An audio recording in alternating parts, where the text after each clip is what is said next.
TET ಸಾಮಾನ್ಯ ಇತಿಹಾಸ ಈ ದಿನದ ಪ್ರಶ್ನೆಗಳು 1. ಗಾಂಧೀಜಿಯವರು ಭಾರತದ ರಾಜಕೀಯ ರಂಗವನ್ನು ಪ್ರವೇಶಿಸಿದ ವರ್ಷ ಯಾವುದು? ಉತ್ತರ 1919. 2.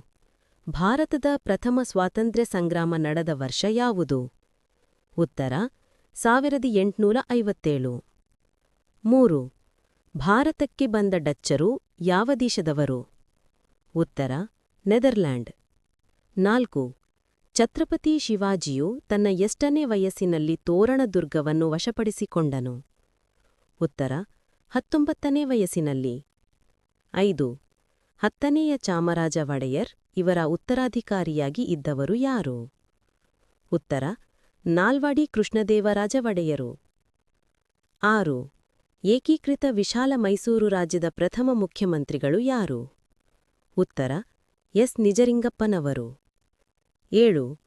ಕರ್ನಾಟಕದಲ್ಲಿ ಕಾಸರಗೋಡು ವಿಲೀನಗೊಳ್ಳಬೇಕೆಂದು ತಮ್ಮ ಉಸಿರಿನ ಕೊನೆಯವರೆಗೂ ಹೋರಾಡಿದ ಹೋರಾಟಗಾರ ಲೇಖಕರು ಯಾರು?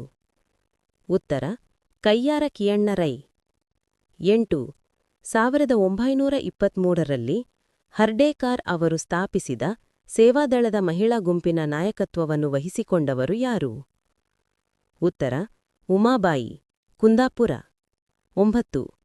ಅಕ್ಷರಸ್ಥರಲ್ಲದಿದ್ದರೂ ಪರಿಸರ ಸಂರಕ್ಷಣೆಯ ಪಾಠ ಹೇಳಿಕೊಟ್ಟ ವೃಕ್ಷಮಾತೆ ಯಾರು? ಉತ್ತರ ಸಾಲುಮರಡ ತಿಮ್ಮಕ್ಕ. 10.